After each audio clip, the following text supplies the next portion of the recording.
벙커원 특강. 김진애의 도시 이야기, 이 책이고요. 혹시 이 책을 읽으신 분 있으면 손 들어봐 주세요. 아, 있구나. 읽고 있는 중 조금이라도 읽으신 분. 많으시네. 책 얘기로 바로 들어가도 되겠네. 자, 김진애 선생님, 우리 그 상투적으로 하는 얘기 있죠. 근황이 어떠신지 뭐 이런 건데 진짜 막연한 질문이긴 한데. 아니 솔직히는 제가 지난 4월 말까지 KBS 열린 토론 진행하느라고 그때 거의 책을 못 썼어요. 근데 바로 관두고 5월 달부터 6개월 동안 거의 운동 생활하다시피 책만 썼습니다. 3권을 쓰니까. 그러다가 지난 이제 한 달 조금 넘었거든요. 지금 요새 마실 다니니까 살 것 같아요. 정말 사람들 만나고 사람들한테 이렇게 길을 받고 질문 받고 이렇게 얘기하고 그러는 게 너무 좋아요. 강화도에 자주 가신다고? 강화도는 제 주말 주택이 있습니다. 그래서 이제는 올해는 벌써 이제 겨울 되면 샷다운을 하거든요. 강화도가 좀 추워요. 겨울은 샷다운을 하는데 강화도에 가서 사실 이거 글 쓰는 동안에 강화도에 굉장히 많이 가 있었죠. 근데 생각해 보니까 제 소개도 안 했네요. 저는 김갑수입니다. 제가 김갑수 선생님을 좀 소개를 드리면은요, 그냥 김갑수 선생님 워낙 여러분들 특히 이명박근혜 정권 동안에서는 종편에서 얼마나 활약을 세게 하셨는지 여러분들 너무 잘 아실 테고요. 오히려 문재인 정부 들어오고 난 다음에 조금 오히려 방송 활동이 조금 뜸해지시는 것 같이 보이더니 최근에 KTV에서 이름이 뭡니까? 최고수다야, 최고수다. 그거를 진행하시는데 지금 벌써 한 30, 40회 하셨는데 되게 재밌습니다. 여러분도 가시면 유튜브로 보실 수 있습니다. 네, 장사 좀 해야 되겠네. 김갑수의 최고수다. 최고수다. 구독, 좋아요. 다들 그 말하네요. 문재인 대통령 들어오니까 왜 일이 없어졌냐고. 때가 돼서 그런 거고. 방송이라는 게 참 허망하더라고요. 그냥 마음에 있는 소리 없는 소리 하면서 지나가고. 김어준 씨처럼 자기 하고 싶은 얘기 마음대로 하고 그러는 거였으면 참 좋을 텐데.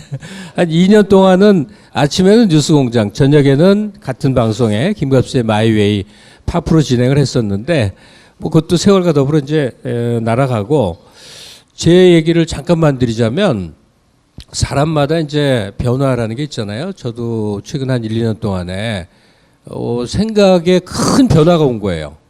어떤 변화냐? 갑자기 국뽕이 된 거예요. 그러니까 저는 20대 어린 시절부터 세상을 비판적으로 봐야 되고 우리 사회는 너무 문제가 많고 우리는 혁명적 변화가 필요해라고 일생을 살다가 어느 날 문득 돌아보니 우리가 살아온 한국이 너무너무 사랑스러운 거야. 너무너무 잘해온 것 같은 거야. 그리고 안에 있는 내부 분열, 갈등, 온갖 요소도 언제나 보면 우리가 더 나아지는 쪽으로의 밑거름이 됐던 거야. 그래서 뭔가 막 이제 공격적이고 이런 거 싫어졌거든요. 그래서 김진애의 도시 이야기도 사실은 어젯밤에 이제 다 읽었습니다만 막 도시의 문제점 막 이러고 나오면 이것도 괴롭겠네 했는데 그런 게 다행히 아니더라고. 그보다는 훨씬 진폭이 큰 그런 울림의 책이어서 다행이었다고 생각이 듭니다. 그러니까 저는 개인사적으로 그렇게 보내는데 김진애 선생하고의 만남은 꽤 오래됐죠. 우리가 한 20년 넘었죠. 20년 됐습니다. 저기 어디 강원도 가서 무슨 심포지엄 했던. 그거는 10년 전이고요. 그런가? 20년 전에 무슨 방송에서부터 책 프로에서 주로 만났어요. 그래서 그러다 보니까 그 김어준 공장장한테 짜달라고 그러려고 그랬더니 네, 그래서 방송에서 책 때문에 자주 만났습니다. 근데 저도 상투적으로 하는 얘기를 참 좋아하지 않는 편인데도 그 말을 할 수밖에 없어요. 그 20여 년 전 본 때나 지금이나 똑같은 거야, 사람이. 쉐이프가. 그때보다 날씬해졌거든요. 욕이야, 칭찬이야. 그걸 모르겠네. 근데 언제나 그렇고 언제나 좀 이렇게 전투소녀 막 적극적으로 자기 의견 개진하고 신체적으로도 아직 왕성하시다고 그러네. 어떠세요, 건강은? 뭐 여러 가지 면에서 아주 양호합니다. 여러 가지 면이라는 건 뭐 여러 가지 면입니다. 네. 그냥 그 정도만 해주시면. 자세한 건 안 물어보겠습니다. 여러분들은 어떠세요? 좋아요? 별로 안 좋을 것 같은데 뉴스만 켜면 아주 짜증나고 신경질 나시죠? 아, 그죠? 그거 내일이면 끝날 겁니다, 이제. 그러니까 현안이라고 부르는 눈앞에 벌어지는 그 싸움과 온갖 지저분하고 꼴 보기 싫고 하는 것이 있는 반면에 큰 틀에 큰 흐름이 또 있는 것 같아요. 그래서 두 군데 시선을 잃지를 말아야겠다. 정말 현안에 매몰되면 그 괴로워서 살겠냐. 예. 저도 하도 부탁을 많이 받고 거절을 하다 못해서 이제 촛불 집회, 여의도 집회 마지막 집회가 토요일 날 열린대요. 그래서 정말 마지막에 나와달라 해서 제가 그 토요일 날 집회에서 한마디 하는데 좌중을 굉장히 당혹시킬 얘기를 할 거야. 싸우지 말자는 얘기 할 거야. 네. 공장장님 모셔야 될 것 같아요. 기대해 주시고. 네. 아, 김어준 씨 와 있어요? 네. 어디 있어요? 빨리 오십시오. 빨리 나가려고 그러면 빨리 오십시오. 아마 김어준 총수가 여기서 뭘 하면서 저 자리에 게스트로 앉는 건 처음일 겁니다, 오늘. 우리 저 다산북스 스태프들 김어준 총수 오면 바로 자리 안내해 주세요. 일단 책 얘기로 좀 들어가야 될 것 같은데 김어준의 이 프로그램에서 짧게 하던 것들을 심화시킨 그런 내용이라고 보면 될까요? 사실 이제 제가 도시 건축가로서 도시 책을 이제 가끔씩 내긴 냈는데 별로 못 내고 있었어요. 근데 이제 5년 전에 제가 이제 도시책을 이제 한번 낼 때가 됐다. 그 나름대로 준비를 하고 있었는데 이 뉴스공장 코너 제안이 왔습니다. 근데 이제 코너를 하다 보니까 많이 생각이 많이 달라졌어요. 그 전에도 제가 뭐 좀 대중적으로 이렇게 얘기하고 그러는 걸 많이 좋아했는데 확실히 뉴스공장에서 도시 이야기하면서부터는 제가 좀 저도 이 스토리텔링 기술이 좀 늘었어요. 확실히. 김어준 공장장님 감사합니다. 그래서 그렇게 하다 보니까 책을 쓰는 것도 조금 달리 써야 되겠다. 왜냐하면 이제 솔직히 이거 시작하자마자 출판사 한 30-40군데에서 저한테 책 내자고 제안이 왔었거든요. 제가 워낙 좀 책을 좀 많이 쓰기도 했지만 근데 제가 그렇게 써서는 안 되겠다 하고 하다가 이제 3년 지나가지고 썼는데 책을 쓰면서는 제가 요번에 이제 이렇게 좀 썼어요. 책이 호흡이 좀 길어요.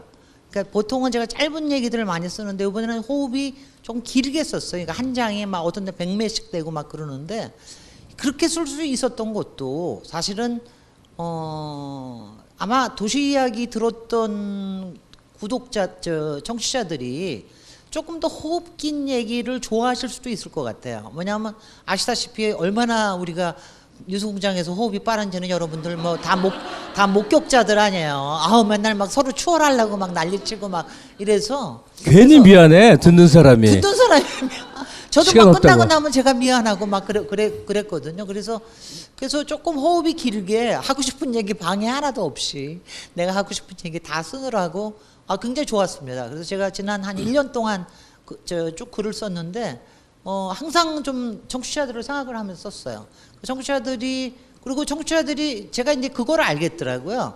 그러니까 반응이 온다라는 거에 즐거움이 있어요. 그러니까 그럼요. 뭐가 있을 때 반응이 왔을 때 어떤 때는 메일로 오시고 문자로 오시고 막 이런 반응들을 생각을 하면서 글을 쓰니까 이렇게 막 질문이 좀 더 구체적이 되고 막 그런 느낌이 있었습니다. 그래서 저도 이번에 글을 쓰고 나니까 이 책은 많이 안 팔려도 좋다. 일단은 내가 좋다. 내가 너무너무 좋다. 뭐 이런 생각을 합니다. 이게 도시 3부작이라고 구성을 했더라고요. 이전 책들 우리 도시 예찬, 도시 읽는 CEO 그리고 김진애 도시 이야기 이번 책까지 아마도 그냥 그렇게 엮었겠죠. 3부작은 박찬욱이나 하는 거지 복수 시리즈. 그런데 이 책의 차별성은 뭘까요? 좀 긴 호흡으로 다뤘다는 것과 더불어서 이렇게 그러니까 도시 이야기는 좀 이제 컨셉을 주로 다루는 거기 때문에 컨셉을 가지고 조그만 이야기들을 거기다 숨겨놓기 때문에 이렇게 좀 실제로 듣다 보면 이야기 듣는 것 같은 느낌이실 거예요. 그 다음에 도시의 숲에서 인간을 발견하다 이분은 이게 우리 도시하고 세계의 도시하고 이렇게 비교하는 게 많거든요. 근데 비교를 할 때 제가 갖고 있는 거가 항상 우리 도시도 세계의 도시 중에 하나다라는 생각을 많이 하면서 쓰기 때문에 읽다 보시면 아마 이렇게 대비를 하다 보면 나오는 시각이 있어요. 그래서 혹시 해외 여행을 좀 계획하시는 분이나 이런 분들은 좀 읽어보시면 굉장히 좋을 것 같고요. 세 번째 책은 우리 도시 예찬이라고 순전히 우리 도시를 저 나름대로의 그 19세기, 20세기 아닙니다. 20세기, 21세기의 저 나름대로의 프로젝트에서 우리 도시를 다니고 우리 도시 예찬의 책을 쓰겠다. 그래가지고 그때 신문에 연재했던 거를 많이 보강을 해가지고 책을 썼는데요. 완전히 우리 도시에 관련된 얘기입니다. 그래서 혹시 주말 산책을 생각하시는 분들은 읽어주시면 고맙고요. 그리고 책이 다 중간중간에 아무 데나 읽으셔도 좋습니다. 목차 보시고 좀 마음에 드는 거 있으면 그냥 읽어주시면 좋고요. 지금 이번에 내신 김진의 도시 이야기 이 책은 그냥 간명히 얘기를 하자면 이 서두에 해당하는 도시는 길이고 광장이라는 그 개념에 대한 좀 긴 설명이 있고 이어서 12개의 테마가 이어진다 그런 거예요. 이 12개 하나하나 중에서 좀 골라서 몇 가지 좀 얘기를 해보면 될 것 같아요. 근데 이 자리에 함께 하신 모든 분들도 서울에 거주하거나 서울 인근이거나 어쨌든 도시에서 살죠. 세대별로 우리 자신의 거주지를 바라보는 관점이 참 다를 것 같아요. 제 연배가 되면 일단 막 사는 세상, 막 사는 도시에 대한 체험이 훨씬 큽니다. 정말 막 사는 그런 환경이었고 최근 10여 년 동안에 변한 게 이제 좀 잘 사는 그런 도시가 됐죠. 그리고 김진애 선생 책을 통해서 지금 느끼는 거는 이제 제대로 살아보자 하는 관점의 변화, 관점의 이동 이런 거였죠. 하나만 제 생각을 보태면 도시에 관해서 제가 이런 생각을 할 수도 있구나라는 걸 처음 일깨웠던 게 백남준 선생이었어요. 백남준 선생의 긴 인터뷰를 월간지에 있는 걸 예전에 읽는데 이분이 전 세계를 유랑하듯이 사는 양반인데 서울이 너무 좋다는 거예요. 왜냐? 난개발이 너무 좋대. 뉴욕만 가더라도 여기는 오피스 거리, 저기는 유흥가, 여기는 상점 딱딱 구획이 있는데 서울은 문만 열고 나오면 다 섞여 있다. 너무 좋다. 그런 견해도 가능하구나. 그리고 하나만 더. 또 하나는 막 지은 게 너무 좋대. 세상에서 처음으로 도시를 소비재로 만든 나라래. 돈 되는 대로 아무렇게나 막 지어놓고 한 20년 쓰고는 딱 허물고 또 짓고 쫙 허물고 또 짓고 그랬대. 사실은 그건 어쩔 수 없어서 그렇게 한 거였겠죠. 근데 그런 시선으로 바라보기도 하는구나.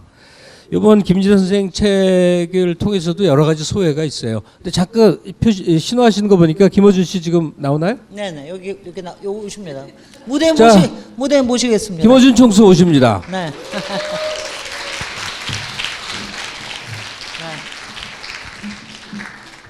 자, 이 자리를 찬탈당하고 반갑소. 하도 바빠서 요새 보지도 못하고. 우리 다 같이 서 있어야 되는 거예요? 저 잠깐 앉으시죠.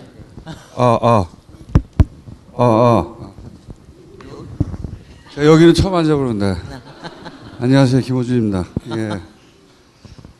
자, 저를 부르신 이유가 아무 얘기나 막 하면 돼요? 아니 제가 요 얘기 하는데 지금 백남준 선생님 얘기하신 게 제가 사실 책에서 표현한 게 잡종 우리나라 도시의 특색이 잡종 도시라고 표현을 했거든요.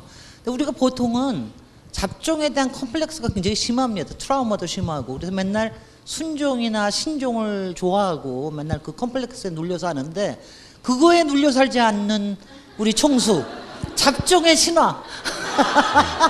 잡종. 네. 잡종의 신화 여기 나오셨습니다. 앞에 책 얘기 쭉 하고 있었나요? 그게 네, 책 얘기하고 있었습니다. 저는 그러면 김진애 박사님이 어떤 사람인지 제가 책 얘기야 뭐 책에 다 써 있겠죠. 됐어요. 제가 바로 할 질문이 그거였어요. 네. 김진애는 누구냐? 김진애 박사님 어떤 분이냐? 김진애 박사님이 정치도 하셨다는 거 아시죠? 네. 모르시는 분도 있을 테지만 정치도 하셨어요. 정치인. 세상에는 몇 가지 종류의 정치인이 있습니다. 예를 들어서 박지원.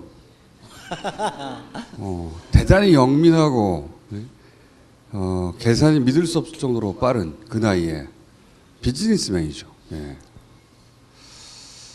또 누가 있나? 황교안. 황교안. 야, 누구랑 야. 비교하는 거야 도대체? 본인이 하늘의 부름을 받았다고 선지자라고 생각하는 공안 검사죠. 예. 그 양반은 종교인이에요. 그리고 나경원. 나경원은 본인이 잔다라크라고 생각하는데 뭐 하나 구출해 본 적이 없는. 예. 보수 판무 파탈이죠. 보수 쪽에는 그렇습니다. 예. 또 누가 있나? 대표적인 인물. 이해찬. 우리나라 민주화 역사를 관통하는, 예. 투사의 전형, 합리성을 갖춘 그런 상징적인 인물이고, 근데 정치인이 지성인이기도 한 경우가 있느냐? 거의 없어요. 거의. 그 정도 되려면은 김대중, 노무현, 문재인, 정치인으로 지성인까지 되면 그 시대의 사상가 정도 돼서 그 정도 반열에 올라간 그 정도 사람밖에 없는데 옆에 계신 분은 엔지니어이자 정치인이자 지성인이다. 이 정도면 내가 할 바 다 한 거 아니야? 책 파는데? 이 정도만 하고 갈까 하는데 또 질문 있습니까? 저는 그 정도다. 네. 우리 저기 야. 여기 질문 하나는 받아보시죠. 너무 과했나 내가? 근데 네. 오늘 프로그램 중에 이제 김어준이 나타난다 해서 더 많은 분들이 열심히 추운데 오셨어요. 그래서 그럴 리가. 이 뉴스공장하고 섞어서 상관없으니까 혹시 뭐 김어준 씨나 김진애 박사하고는 이제 후반부에 질의응답이 있을 거예요. 하고 싶은 얘기나 질문 있는 분 좀 손 들어서 용기 있게 얘기해 보시죠. 하고 싶은 말보다는 겁나가지고 하고 싶은 얘기들이 많이 있을 것 같아서. 그런 깨달음을 얻었겠죠. 하고 싶은 아니, 근데 제가 질문보다는 이 얘기- 실물이 낫다 훨씬. 아니 이거 한 가지는 제가 여기서 확실하게 증언을 해둬야 되겠는데 그 뉴스공장 시작한 게 이제 같이 제가 창업 멤버입니다. 창업 멤버 중에 남아 있는 몇 안 되는 사람 중에 한 사람인데 근데 제가 김어준 공장장이 저를 픽업한 건 아닙니다. 절대로. 그거는 확실해요. 김어준 공장장이 그랬을걸요? 아니에요. 내가 그건 들었어요. 아니면 할 수 없죠. 작가 그런데 김어준 공장장이 승인은 적어도 승인은 한 그렇죠. 인물이었다. 수많은 후보들이 나왔는데 이분 승인을 했다. 예. 그리고 간택. 그리고 처음에는 아닌 게 아니라 서로 호흡을 잘 몰라가지고 그 전에는 조금 알긴 알았는데 잘 모르다가 그 우리의 호흡에 대해서 어떻게 생각하십니까? 그냥 제 호흡대로 가는 거죠. 아니 근데 뉴스공장에 정말 이상한 고정 게스트들이 있어요. 황교익, 원종우, 김진애. 예. 이게 어떻게 녹아드나 하는데 하여튼 그럭저럭 흘러가더라고. 앞으로도 계속 됩니까 그분들하고? 그렇죠. 예. 아니 저는 뭐 제가 그렇게 여자 고정 패널이 생길 때까지는 내가 안 사라지겠다 그랬는데 요새는 그런 마음이에요. 김어준 공장장 자르면 내가 갈게요. 아니요, 저는 자를 생각이 없고 뭐 시간도 얼마 안 되는데 점점 줄이고 있습니다. 보통은 이제 사람들이 이렇게 식사를 할 때 반찬도 먹고 이렇게 물도 마셨다고 하죠. 저는 단물만 쏙 뽑아 먹어요. 최단 시간에. 예? 그래도 되니까. 그리고 그렇게 되는 사람하고만 그렇게 합니다. 최단 시간에 스피디하게 막 주고받는데 알맹이가 나온 사람하고만 그렇게 하지. 짧은 시간에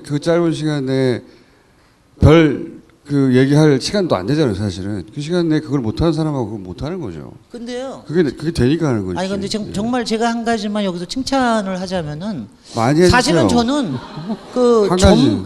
그 어떤 전문 분야에 대해서 나름대로 지식을 가진 사람이 나와서 그 폼 잡고 얘기하는 거 무지 싫어하거든요. 근데 그거를 또 워낙 싫어하는 사람이에요.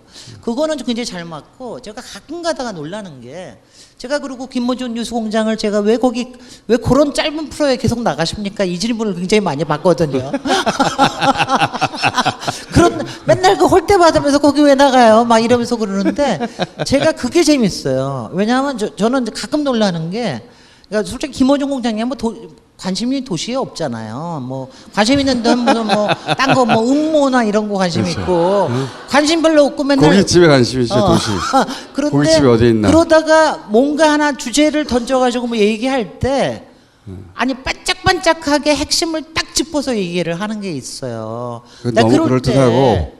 너무 내가 그냥 이뻐가지고 내가 그럴 때 그러니까 가령 예컨대 지난번에 검찰청 건물을 가지고 얘기를 하는데 제가 그때 딱 듣고 싶은 말이 포커페이스였거든요. 근데 그 단어를 딱 집어서 얘기를 하는 거야. 근데 그 말을요 제가 얘기를 하는 것보다 그 얘기를 이렇게 끄집어낼 수 있는 제 능력이 굉장히 중요한 겁니다. 네. 그래요. 어쨌든 저는 단물만 뽑아 먹는데 뽑혀 나올 단물이 있는 그 짧은 시간에 그래서 계속 하는 거예요 저는. 예. 안 그러면 얄짤 없이 그분 연락하지 마라 다음 주에 하는데 뭐 이렇게 자꾸 나오니까 쭉쭉. 하여간 김어준의 김진애 평의 오늘 핵심적인 얘기, 예. 지성을 갖춘 사회 리더로서 참 드문 존재다 이런 얘기예요. 방송에서는 이런 얘기를 하기가 어렵죠. 이런 자리니까 가능한 절대 하지 얘기인데 않죠. 만약에 두 분이서 저기 여수에 여행을 둘이 간다 그러면 무슨 얘기를 하는 왜 거예요? 가요 같이? 그런 상상이 머릿속에 되지가 않아요 저는. 상상조차 할 수 없는 일이구나.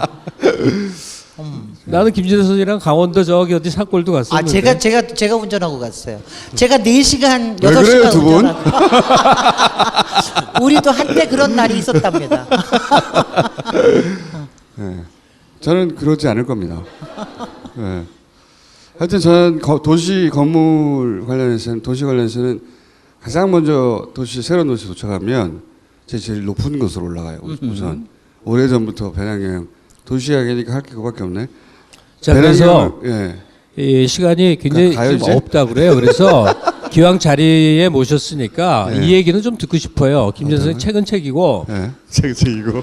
내가 살아온 서울에 대해서 어떻게 생각이 들어요? 지금 이 시점에서는. 어떤 의미에서? 그러니까 그냥 무의지적으로 하루하루가 흘러가잖아요. 근데 어느 날 돌아보면 서울이 너무 많이 바뀌어 있고 너무 달라져 있고 모든 게 변해 있는 거거든요. 저는 그 처음에 싫었거든요. 처음이라 하면 대략 한 20대 정도. 그러니까 정신없이 그냥 학교에서 시킨 대로만 하다가 그때 이제 배낭여행도 가고 이리저리 돌아다니다 보니까 예를 들어서 파리를 갔어요. 올해 갔는데 내년에 가도 똑같고 후내년에 가도 똑같고 그 도시가 자기만의 색깔이 얼굴이 있어요 항상. 그리고 그곳에 거기 그게 있겠지 하면 항상 거기 존재하고 그게 좋았어요. 나이를 점점 먹어가면서 지겨워. 이놈의 파리. 또 파리. 아우 지겨워 이 새끼들 아주 게으른 새끼들. 변화가 없어. 어? 자기 그 조상들이 해놓은 걸로 그냥 울거먹고. 그래. 저는 나이를 먹을수록 서울이 좋아요. 예. 이 무질서하잖아요. 난개발이고 무질서하잖아요. 저는 그 무질서 속에서 대략의 밸런스를 찾아가지고 사람들이 그 아주 짧은 호흡으로 끊임없이 역동적으로 변해가가지고 아마 지금은 모르겠는데 한 30년에서 50년 정도 지나면 저는 서울만의 고유한 멋을 낼 거라고 생각합니다. 그 방향을 계속 가고 있다고 생각하거든요. 나는 이 마음이 들어 그래가지고 왜 흔히 서울에 대해서 여러 가지 그 성냥갑 같은 아파트 등등 시작해가지고 얘기 많이 하잖아요. 그럼 비판 많이 들었거든요. 저도 처음에는 그거 듣고 그렇게 생각해야 되는 줄 알았어. 나이를 먹다 보니까 좋아 씨발. 매우 동감하는 예. 바인데 네. 역시 다이나믹하고. 김어준 씨도 나이가 먹었구나. 내가 나이 드니까 그런 생각을 하거든. 네. 다이나믹하고 무질서하고 그 에너지가 넘치고 한마디로 잡종이야. 그러니까 하이브리드에다가 이게 종자를 알 수가 없어. 어디서 온 거지 이 새끼들은? 근본이 없어요 막. 그게 좋아요. 그러니까 네. 김어준 씨가 서울이 좋아요에 저도 왜 동감을 하냐면 세 가지로 짧게 요약이 될 수 있는데 외국인들이 특히 서방권의 사람들이 와서 서울이 너무 좋대. 그 이유를 추려보니까 첫째 뭐 우리가 다 아는 스마트 시티, 인터넷이나 여러 가지가 이렇게 구현된 데가 없다는 편의성 하나고 그다음은 전통 현대가 이렇게 조화롭게 어우러진 데가 없고 조금만 나가도 산이 있는 도시가 없는 환경적인 것들. 그리고 마지막 세 번째가 하루도 쉬지 않고 무슨 일인가 벌어지는 너무나 익사이팅하고 너무나 예측 불가능한 도시라는 거예요. 저는 그게 왜 전쟁 나고 그러니까 일본이 한번 싹 틀을 흔들어 버리고 꼭 잘했다는 게 아닌데 그 결과를 얘기하는 거예요. 그 행위의 결과를 흔들어 버리고 전쟁 나고 그 다음에 미국 들어오고 이 근본이 없는 거예요. 근본이 없다 보니까 권위가 없어요. 기본적으로 기존 질서에 대한 권위 로 뭔가 만들어진 구획들이 없어요. 뭐든지 가능해 막 하이브리드하고 그래서 역동적이고 변화무쌍하고 꼭 이래야 한다는 게 없다 이거예요. 이 도시라는 게 꼭 이래야 한다는 게 없어. 그래서 저는 살면 살수록 더 좋아요. 예. 이게 뭐가 튀어나올지도 모르겠고 그러면서 점점 세련돼져 가요. 자기 나름의 색깔. 그래서 왜 오랫동안 이어져 온 곳이 가지는 안정감도 있고 그 거기서 오는 그 품위도 있긴 있어요. 있는데 나는 원래 품위가 없는 인간이라서 그런지 이게 좋은 거야. 한마디로 지루하지가 않아. 그러니까 아주 다이나믹하고 역동적이고 다른 단어 없나 싶어 똑같은 말을 계속하고 있네. 자, 이 서울 예찬을 매듭 짓기 위해서 끝으로 그러면 끝 순서로 정수라의 대한민국을 요 얘기 마무리하고 올까요? 도시에 가서 제일 높은 데를 제일 먼저 가요. 저는 그 휴대폰이 없던 시절에 배낭여행을 제가 했단 말이죠. 열심히. 그러면 그리고 그 동네 지도도 없는 곳 이런 데를 가게 되면 파악할 방법이 없잖아요. 그럼 제일 높은 데를 가야 돼요. 일단.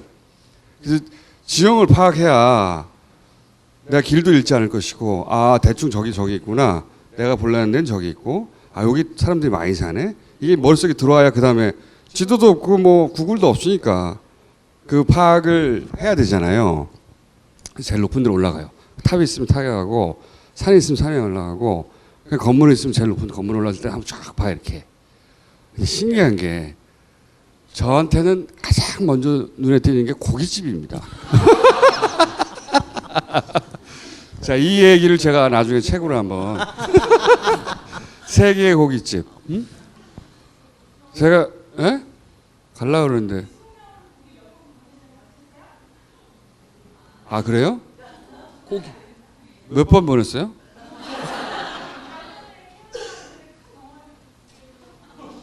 그거 나 한 번도 못 들었는데. 이 PD 새끼 먹었다 얘 이거. 정말. 나 한 번도 못 이런 큰 고기 내가 받아본 적이 없는데 어. 육포 이런 거는 받아본 적이 있는데 다음엔 육포로 보냈어요. 제 이름 썼어요? 누가? 제가? 고기를?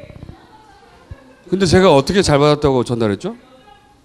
작가가 먹었다. 작가가. 내가 여자가 아니잖아. 먹었는데 누가? 참네. 목소리가 어땠어요? 저는 그러면 이만하면 네.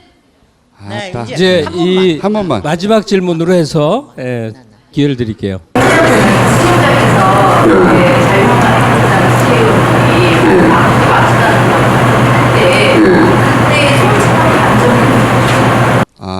앞에서 말도 안 되는 소리를 할 때, 감정 없어요 이 사람.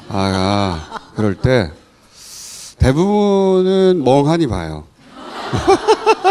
대부분은 어차피 무슨 말 할지를 그 논리를 대략 알고 있기 때문에 멍하니 지켜봅니다. 대부분 멍하니 지켜보고 그러다가 선을 넘어갈 때도 가끔 있어요. 그 사람들이.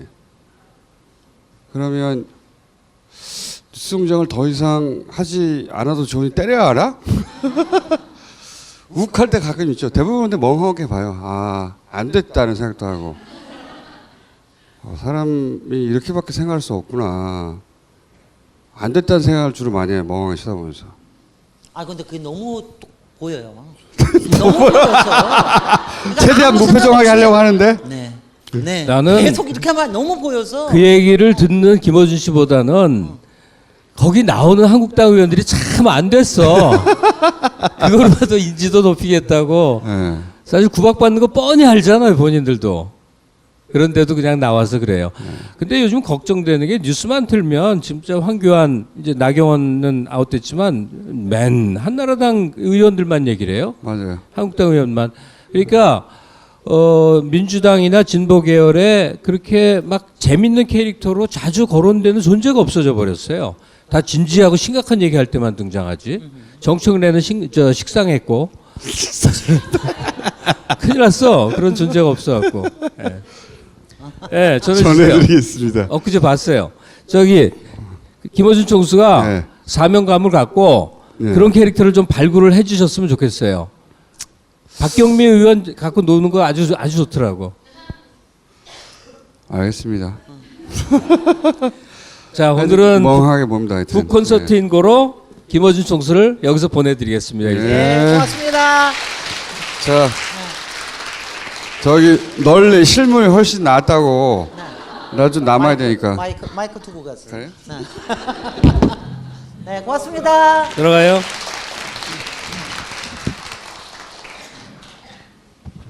내가 이럴 줄 알았거든요. 김원수 씨가 나와서 김진애 책 얘기할 리가 없지. 없죠. 자기 얘기하다 갔는데 참 역할이 크죠. 예. 자, 다시 김진애 책으로 좀 돌아옵시다. 재미없는 얘기 하자는 게 아니고 저도 그렇게 생각해요. 막 K-팝, BTS 공연도 즐겁게 보면서 순간순간 진지한 대목에 또 들어가기도 하는 게 소위 이제 우리들 교양인들, 지식인들 또는 진보들 뭐 이런 거라고 이제 생각을 해서 여러분들 뭐 전혀 부담감 느끼지 않을 거라고 생각을 해요. 이 책의 12가지 테마들이 하나하나 때로는 도시로 또는 때로는 삶으로 인생살이로 이렇게 되새겨 묵직한 그런 테마들인데 첫 번째 테마가 익명성이에요. 도시의 익명성이라는 걸 우리는 아주 부정적으로만 늘 생각해 왔던 거죠. 난 모르는 타인들과 섞여 부대끼며 사람들은 서로가 서로를 경계하고 증오하고 이런 살풍경의 상징으로 익명성을 설명을 하는데 김진애 선생의 익명성에 대한 설명은 전혀 다릅니다. 그 맥락은 어떤 겁니까? 정말 왜냐하면 저는 그동안도 뭐 여러 버전으로 여러 얘기를 했지만 잘 그렇게 들어주질 않아서 제가 이번엔 아주 그냥 마음 먹고 처음으로 그냥 때렸어요. 익명성이라는 거는 도시에서 저주가 아니라 축복이다. 익명성이 있기 때문에 우리가 도시에 무한한 자유를 누릴 수 있고 특히 우리 여자들은 소문에 그나마 덜 시달릴 수 있고 이렇게 우리가 자유스럽게 살고 그러면서 이렇게 서로 모르는 사람 사이에 어떤 정도의 거리와 어떤 정도의 친밀감을 가지고 살 수 있는 약속을 만드는 거에서는 우리가 아직 좀 너무 서투르다. 근데 서투른 이유가 뭐냐 하면은 자꾸 익명성 대신에 자꾸 친밀성 쪽으로 가려고 자꾸 얘기를 해요. 그러니까 가령 도시에서 공동체를 살려야 된다. 나는 왜냐하면 그 얘기를 제가 공동체를 싫다고 그러는 게 아닙니다. 공동체는 괜찮은 거지만 그 해법이 꼭 공동체를 만들거나 무슨 뭐 마을을 만들거나 이거는 아니라고 저는 계속 주장을 하는 거예요. 그러니까 가령 지금 아파트 단지, 근데 아파트 단지를 우리가 맨날 얘기를 하는 게 아파트촌이라고 얘기를 하잖아요.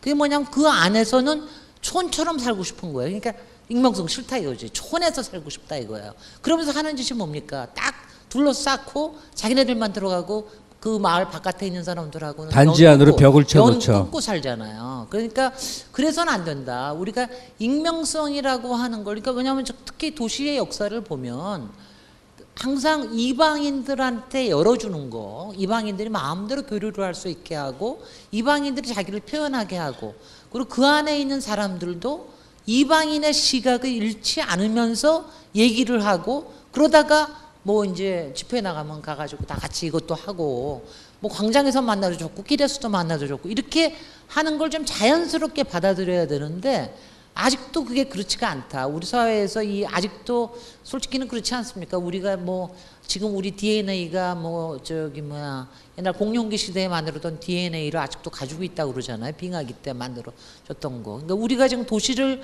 현대 도시를 만들어서 살아온 게 한 50년에서 70년, 기껏 100년밖에 안 됐기 때문에 아직도 이게 뿌리가 농촌에 있는 경우가 무지 많거든요. 근데 그걸 좀 과감하게 좀 벗어나야 된다. 그거를 좀 그걸 얘기를 해야 저는 왜냐하면 진정하게 고독사 문제도 어떻게 할 건지 얘기할 수 있고, 그 길에서의 방어 문제에 대한 것도 얘기할 수 있고, 남녀 간의 예의 문제도 얘기할 수 있고, 저는 좀 그렇게 생각을 합니다. 그래서 익명성에 대해서 좀 긍정적으로 생각을 하고 어떻게 받아들일 건지, 이게 너무나 기본적인 도시의 조건이기 때문에 저는 우리 사회에서 굉장히 필요하다는 생각을 합니다. 그러니까 어차피 도시에 사는 우리 하나하나가 다 고독한 개인이기 때문에 익명의 존재로 함께가 되는 걸 그냥 수용하면 오히려 관점이 달라질 수 있다, 이렇게 이해를 해요. 근데 박원순 서울시장이 아주 이제 의견이 다르신데, 그렇죠. 이분이 7년 재임 내내 목매어 두 가지를 이렇게 애를 쓰는 거예요. 하나는 예전식의 마을 공동체를 회복해보자. 조그만 단위로. 또 하나가 걷는 서울 좀 만들자. 거리 자체가 어디에서 어디로 가는 행선지가 아니라 거리에서 생활이 이루어지는 걷는 거리 만들자. 두 가지를 정말로 서울시 예산 들여서 애쓰는데 잘 안 되는 것 같기도 하고, 아예 김진애 선생처럼 발상 자체를 어차피 전통적 공동체는 불가능하다. 아니 근데 박원순 시장님도 얘기하는 것도 전통적 공동체는 아닙니다. 못하죠. 어차피 전통적 공동체를 만드는 건 불가능한 얘기예요. 그거는 옹산에서나 가능하고 그거는 그 옹산에서 저는 왜냐면 그 동백꽃 그 동백이가 얼마나 처음에 그야말로 풍문에 맨날 시달리다가 나중에 결국은 그 안에 커뮤니티에 받아들여지고 이러면서 하는 건데, 굉장히 폭력이 될 수 있는 게 사실은 그런 공동체 문화거든요. 그럼요. 서로가 서로를 너무 잘 알고 간섭하고. 아 정말 내가 지난밤에 뭐 했는 줄 알고 막 끔찍끔찍하다고요. 그럼. 근데 그렇지 않은 건, 그러니까 걷는 문화를 만드는 거에 대해서는 뭐 저하고도 굉장히 통하는데, 그 아마 박원순 시장이 얘기하는 거는 그 이제 협동조합이라든가 뭐 협동정신이라고 얘기하는 점에서 마을 공동체를 얘기하시지만, 그러니까 그게 그냥 그 말을 너무 강조를 하다 보면 우리 사회에서는 문제가 뭐냐면은 그거를 로맨티사이즈 하거든요. 자꾸 이제 로맨틱하게 구성을 합니다. 그러니까 예전 마을처럼 옛날에 동네에서 골목에서 놀던 것처럼. 나는 그런 거에 대해서는 저는 좀 이렇게 표현하면 뭐라 그럴까 좀 구려요. 네. 원래 박 시장이 좀 구리죠.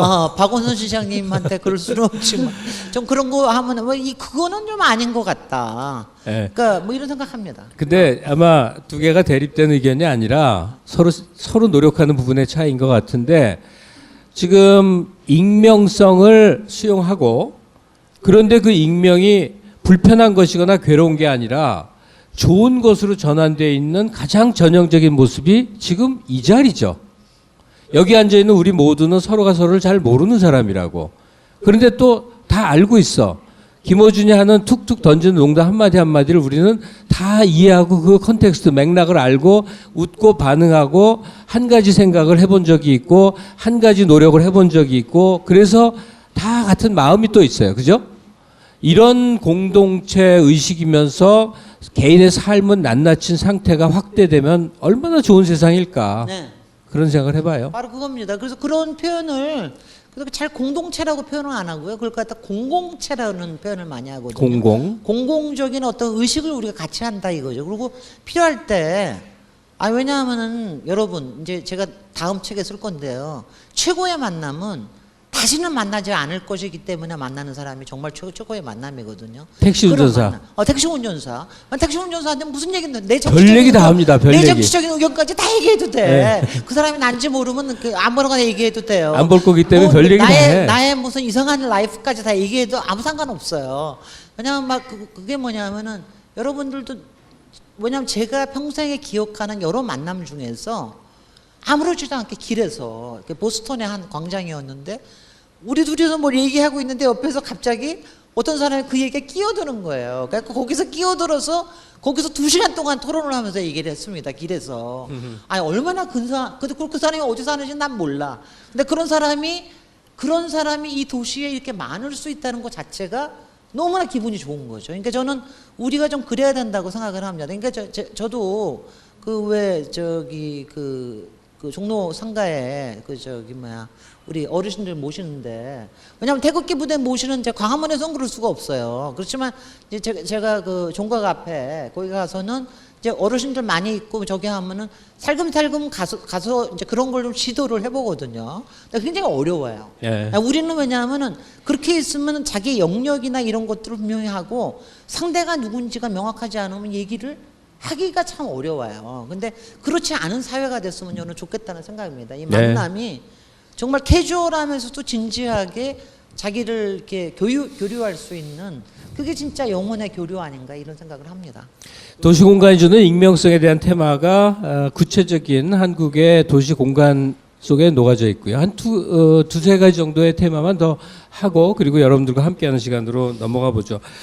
주제가 워낙 많아갖고 말이에요.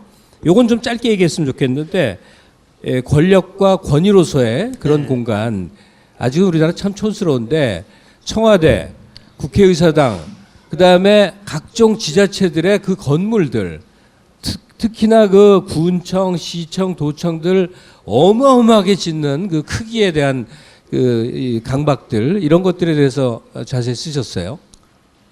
정말 제가 정말 그러니까 청와대는요, 뭐 여러분들 다 아시잖아요. 구중궁궐이라고 우리가 맨날 비판하는 거 아니에요. 청와대가 우리는 우연하게 청와대 거기 가서 살게 됐습니다. 일본 충독부 건물이 있던 경무대에 들어가 살았으니까 그거를 또 한 30여 년 동안 박정희 대통령 참 웃기지. 그걸 왜 이렇게 계속 거기에 살고 있는지 모르겠더라고요. 정말 뭐가 있었던 건지 아마 분명히 또 풍수하는 사람이 뭐라 그랬을 거예요. 그래서 그러다가 이제 노태우 대통령 때 마스터 플랜을 만들어서 새로 지었는데 다 뿔뿔이 흩어뜨려 놨습니다. 그렇게 뿔뿔이 흩어뜨려 놓으니까 대통령하고 비서진도 거리가 멀어질 뿐만이 아니라 결국 박근혜의 그 관저 운둔 정치가 만들어진 이유 중에 하나도 저는 공간에 문제가 있다고 생각을 합니다. 그래도 충분히 괜찮으니까. 그러니까 이제 거기도 완전히 그렇게 뿔뿔이 흩어지면 그러니까 소통이 안 되는 거거든요. 그러니까 권위만 있고 소통이 안 되는 이런 공간. 거기다가 국회는 제가 이 얘기 쓰고 나니까 이제 어떤 또 독자들은 나는 국회가 멋있는 건물인 줄 알고 있었는데 막 이게 아니었구나 막 얘기를 하는데 정말 국회만큼 흉물이 없거든요, 건물이. 근데 저는 이제 이런 생각이 드는 거예요. 건물이 흉물이라도 시간이 지나면서 사랑을 받을 수가 있습니다. 되게 웃겨요. 건물이 너무 기가 막히게 잘 지었다고 사람들한테 사랑을 받는 건 아니거든요. 근데 국회는 정말 그 흉물이 된 건물이 점점 더 그 안에 있는 흉물스러운 성격을 점점 강화하는 쪽으로 이게 지금 가고 있어서 그런 게 이제 많죠. 그러니까 가령 제가 검찰청 문제 같은 거 정말 무표정하게 포커페이스 하면서 자기 편은 절대로 안 보여줘. 그리고 니네들만 깔라고 막 이러는 그런 건물에 오래 살면은 검찰이 점점 저렇게 됩니다. 그래서 그러니까 이런 것도 가끔은 뭔가 좀 이렇게 충격 요법이 필요한 게 아니냐. 뭐 그런 얘기를 제가 이제 책에다 좀 이제 많이 좀 얘기를 하는데 가령 검찰청 같은 경우는 LED로 파사드를 좀 바꿔보자. 가령 국회 같은 경우에는 국회를 부수고 다시 이러면 자꾸 부수고 다시 짓자 그러는데 그게 아니고 그러니까 아이디어를 내야 돼요. 저는 뭐 제 책에다는 그런 얘기 못 썼지만 가령 거기 도움을 그 왜 도움 뚜껑 열리면 거기서 태권브이 나오는 거 아시죠, 여러분들? 그 태권브이 나오는 걸 기다리기 위해서 우리 모두 옥상에 올라갈 권리를 다오. 뭐 이런 것들 같은 게 좀 필요합니다. 그런 게 좀 필요해지는 게, 왜냐하면 그게 뭐냐면요, 저도 국회에 있어봤지만 정말 국회의원들은요 자기 공간만 신경을 쓰지 정말 관심이 없어요. 그러니까 가령 제가 그 국회를 보면은 거기 국회의 본회의장은 정말 설계를 잘했어요. 그 안에 들어가면 거기는 일반 국민들은 하나도 못 들어가. 우리 국회의원만 들어갈 수 있어요. 그런데 보면은 나머지 상임위원회나 이런 데 같은 데 가보면은요 정말 앉아 있을 수가 없어요. 너무 불편해서. 왜 상임위원회를 그렇게 안 하는 줄 아세요? 다리가 너무 불편하기 때문에 안 하는 거예요. 그러니까 이제 이런 것들, 거기다가 의원회관 같은 데 가보면은 크기만 크게 해놨지 그게 모텔이나 다를 게 뭐가 있습니까? 다 자영업자들 깐깐히 만들어 놓은 건데 왜 그런 식으로 짓는 데서, 근데 그런 거에 대해서 정말 국회의원들이 요만큼도 관심이 없고 불편해도 상관없어요. 걔네들은 상임위원회에 안 앉아 있었는데 나같이 바보 같은 사람이나 몇 시간씩 앉아가지고 심의하고 앉아 있지. 그러니까 이제 그런 것들에 대한 좀 충격요법 같은 게 필요하다. 왜냐하면 저는 그런 얘기를 많이 합니다. 공간이 아무것도 아닌 것 같지만 길게 보면서 우리의 심리에, 우리의 의식에 이게 끼치는 영향이 굉장히 있습니다. 우리 자신을 반영하는 게 우리 자신을 그대로 반영합니다. 공간인 것 같아요. 그런 공간에서 계속 오래 살면 그렇게 돼요, 사람들이. 그래서 이제 그런 것들에 대한 문제점들을 얘기를 했죠. 그러니까 제가 그러니까 모스크바 갔을 때 굉장히 놀랐던 게 한 건물의 크기인데 상상을 초월하는 크기야. 개인을 압도하는. 그러니까 공산주의 때 지어졌던 건물이 그대로 있어서 그런 건데 우리 한국만 하더라도 시민 권력으로 이 권력을 교체한 게 몇 번이나 체험이 있어서 이 정도면 굉장히 성숙한 시민민주주의 사회인데도 관으로 통칭되는 그 기관들의 외양은 아직도 옛날 그 억압하고 시민 위에서 군림하던 그런 외양을 그대로 하고 있어요. 근데 문제 제기를 아무도 안 하는 거야. 그러니까 문제 제기 같은 사람이 하는 그러니까 거지. 너무 좋아하는 게, 그리고 그게요, 그거로 끝이는 게 그 사람들 관장하는 데가 있습니다. 학교, 뭐 파출소, 주민자치센터 이런 거 그 사람들이 다 저기 하거든요. 그러니까 바뀌질 않는 거예요. 근데 그게 우리 자라나는 아이들한테도 그렇고 얼마나 크게 문제가 되는지 모르거든요. 그래서 근데 왜냐면 제가 이제 이런 거예요. 왜냐면 제가 뭐 책에도 썼지만 가령 세종시 같은 거 할 때 얼마나 좋은 기회예요. 근데 세종시 같은 거 세종시를 해야 된다 말아야 된다 행정수도를 해야 된다 이런 거 할 때는 정말 난리들 치면서 얘기를 해. 또 그거면 딱 지나가잖아요. 뭐를 어떻게 지어야 될지에 대해서 아무도 얘기를 안 해. 국회의원들은 요만큼도 관심 없어요. 사회도 관심 없고 언론도 관심 없고 그건 돈이 안 되고 기사가 안 되거든요.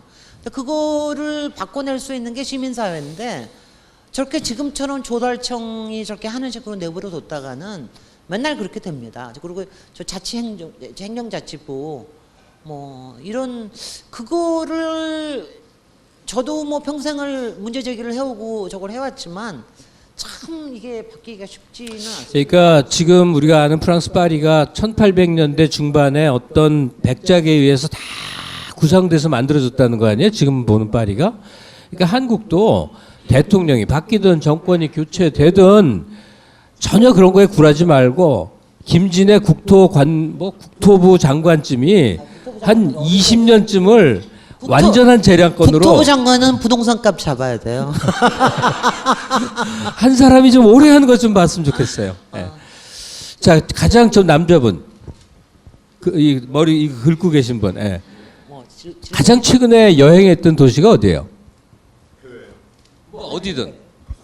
부산 갔다 오셨고 그 옆에 부인분은 부부니까 뭐 같이 갔겠구나. 각자 가도 많이 가요. 따로도 많이 가. 그 옆에 분은요? 어디? 제주. 예. 지금 이 책에 이제 두 가지 테마가 동시에 나왔는데 우리가 해외 여행을 하는 이유에 대한 게 써 있어요. 소위 원본, 오리지널리티에 대한 체험이 얼마나 소중한가. 또 하나는 도시에서 의미가 있는 게 스토리텔링이라고 김지현 선생님이 기술을 했어요. 그러면서 애착을 갖고 가는 도시로 두 군데를 꼽았어요. 그게 강화하고 어디였죠 또 하나가 통영하고 네. 그 거기에 얽힌 개인사적 관심과 뭐 이런 거 주저리주저였겠어요. 근데 이 부분은 다 해당돼. 누구나 다 자기 역사가 있거든요. 네. 저만 해드려도 강릉 이전에 저 여수 이전에 서귀포 한 10년씩 막 다녔거든요. 그런 게 다 있는데 그 통영의 추억 보면서 이렇게 마음이 참 애잔했었었는데. 아 통영은 그러니까 통영에 대해서는 굉장히 여러 가지 생각들이 좀 다른데 저는 역사적인 것도 통영에는 있고 그러니까 아픈 추억이 있어서 그렇게 스토리가 커지는 것 같아요. 그놈 얘기 좀 해주세요. 그러니까 통영은 저는 통영을 만난 거는 박경진 선생님의 김약국의 딸들 때문에 만났습니다. 근데 누구 있다며요? 네. 아니 그게 아니에요. 김약국의 딸들 때문에 만났는데 그 통영에 대해서 항상 좀 이렇게 아련한 아픔 같은 게 있었는데 결국 통영이 제 마음속에 깊숙이 자리 잡게 된 거는 우리 김어준 공장장이 방송에서 딱 찍었던 대로 통영에서 연애하셨군요. 정말 뭐 그 말대로입니다. 통영에서 연애를 하면서 그 백석처럼 시인 백석이 뭐 한 것처럼 그러니까 통영의 여러 가지 것들이 이제 그거 저의 연애 스토리하고 같이 아끼니까 이제 더 저기 되는데 아니 그러니까 이 여행을 다닌 거예요. 통영에 머물면서 아니 살아본 적 없어요. 살아본 적 없고 그냥 여행을 다닌 겁니다. 거길 그자하고 같이 많이 갔다 이거죠. 그자 뭐 하여튼 뭐 자주 갔어요. 그 고향이 그 근처래 가지고 그래가지고 뭐 자주 가고 거기서 가기가 좋은 데가 통영이래 가지고 그래서 자주 가고 그랬는데 그 통영은요 제가 그리고 특히 이제 거기는 많은 분들이 거기 뭐 작곡가 윤희상 선생님도 그러시고 시인 백석도 그렇고 그런데 제가 이제 굉장히 또 인상적이었던 게 그 노무현 대통령하고의 일화예요. 노무현 대통령하고 이제 우연하게 한번 이제 저기 그 헤드 테이블에서 같이 식사를 할 때가 있었습니다. 근데 헤드 테이블에서 얘기를 하실 때 그날 이제 제가 그때 궁금해서 뭘 여쭤봤냐 하면은 그 전영림 선생이 그린 통영 그림이 있어요. 파란 코발트 블루로 그린 거. 그거를 그때 청와대에서 샀어요. 그 제가 그걸 왜 사셨냐 그거를 질문을 했거든요. 그랬더니 그 양반 또 단추 하나 누르니까 한 30분을 그 양반 말 잘. 그러면서 본인이 통영에 대해서 가지고 있는 자기가 어렸을 때 통영의 마음이 어떻게 울적하고 그랬으면 통영으로 달려가서 바람의 언덕에 가서 뭘 했고 그리고 그 통영은 생각만 해도 가슴이 막 그러니까 통영에 간다는 생각만 해도 가슴이 막 설렜는데요. 근데 얼마나 웃겨요. 저는 솔직히 남자가 자기 마음속의 공간에 대해서 그렇게 얘기할 수 있는 남자도 별로 없거니와 그거를 막 대통령이라는 사람이 지금 앞에서 나한테 마음이 설레고 막 이런 얘기 하는 게 너무 웃기잖아요. 근데 웃기면서도 정말 너무 좋았습니다. 그게 왜냐하면 그거거든요. 자기가 감동하는 거를 그게 어떤 땐 뭐 내 마음속의 공간일 수도 있지만 그걸 가지고 이렇게 자기가 빠져서 얘기할 수 있는 그래서 저는 이제 무슨 얘기를 하면 제가 부속사 갈 때 제가 가슴이 설레는 얘기를 막 했어요. 그래서 이제 둘이서 막 얘기를 하다 보니까 옆에서 그때 비서실장이 김병준이었을 거야 아마. 김병준이가 한참 듣고 있더니 이제 그만하시죠. 근데 저는 그때가 굉장히 맞아 노무현 대통령의 완전히 새로운 발견이었습니다. 그 전에는 무슨 뭐 정책 얘기니 뭐 이런 얘기 하다가 그날은 처음으로 그런 얘기를 하면서 그런 자기 마음 속에 그런 공간을 가지고 그거를 그리움으로 갖고 있다라는 거의 이 풍부함이라고 하는 거는 엄청난 일입니다. 그래서 네. 노 대통령한테 통영이 그러한 곳이듯이 저는 서울에서 나서 자라니까 고향관념이 없어요. 그게 잘 안 되거든.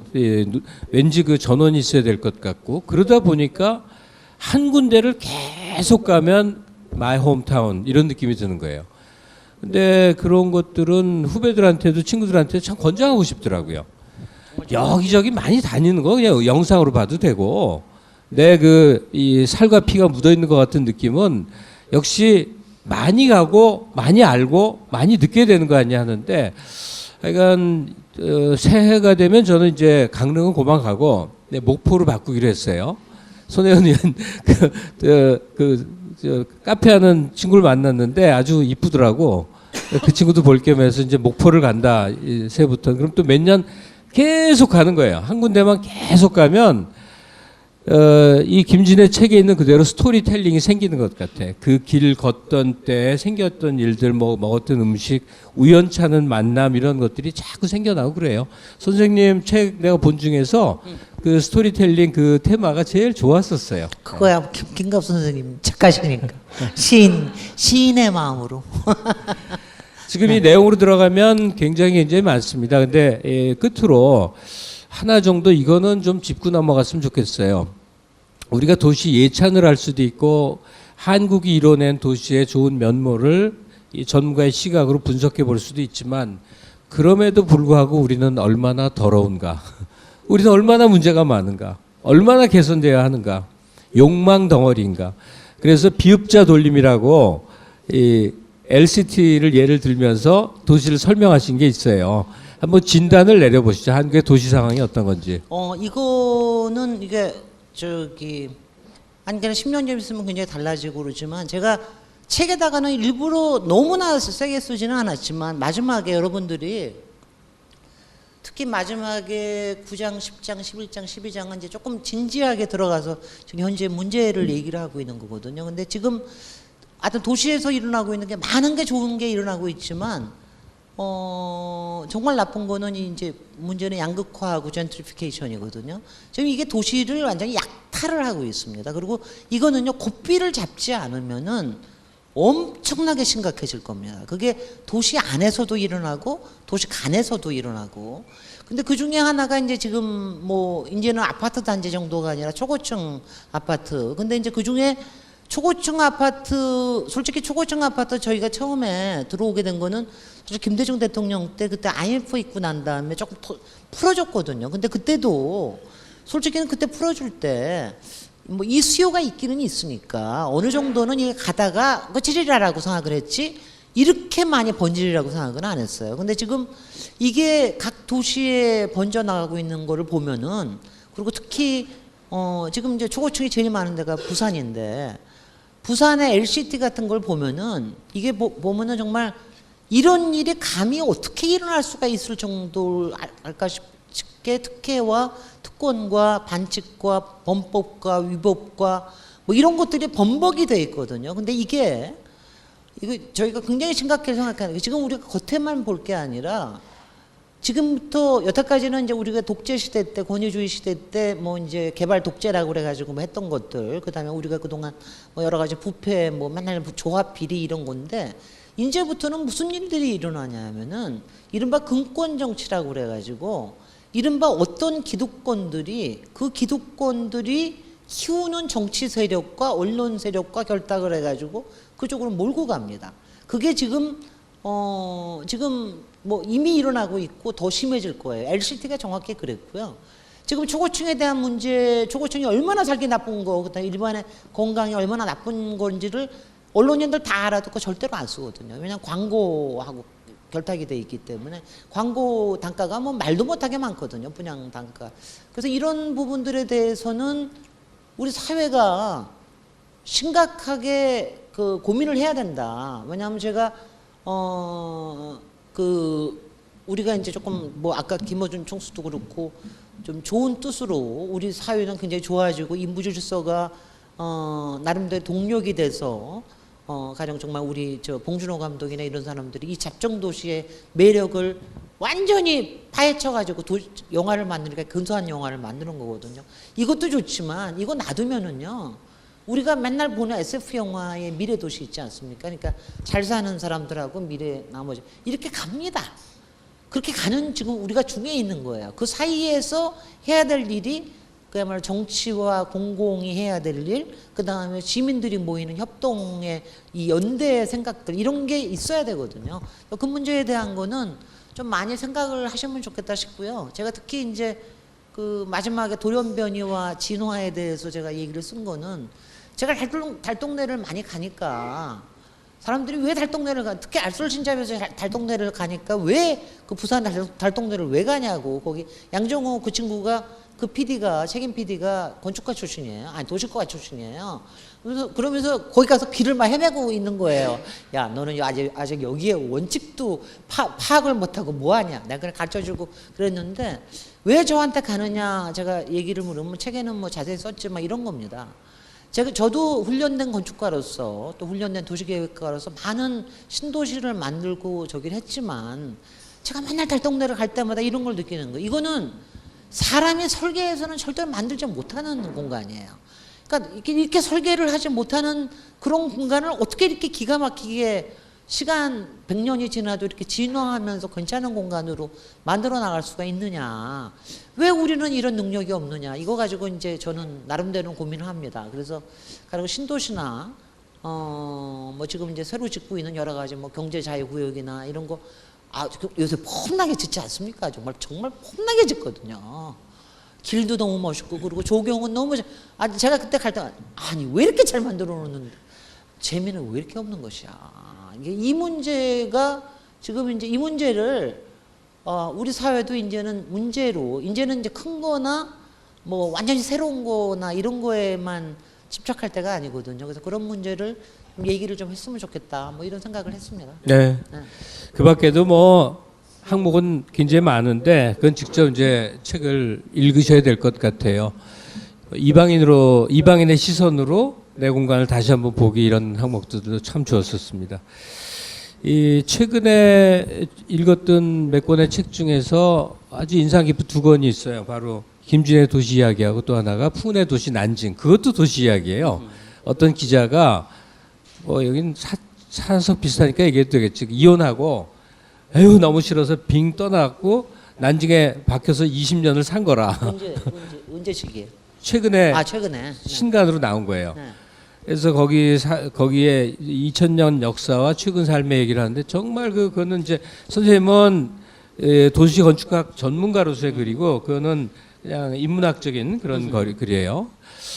도시를 다시 한번 이렇게 되새겨 본다는 게 굉장히 복합적인 의미를 갖는 거구나 이런 생각을 합니다.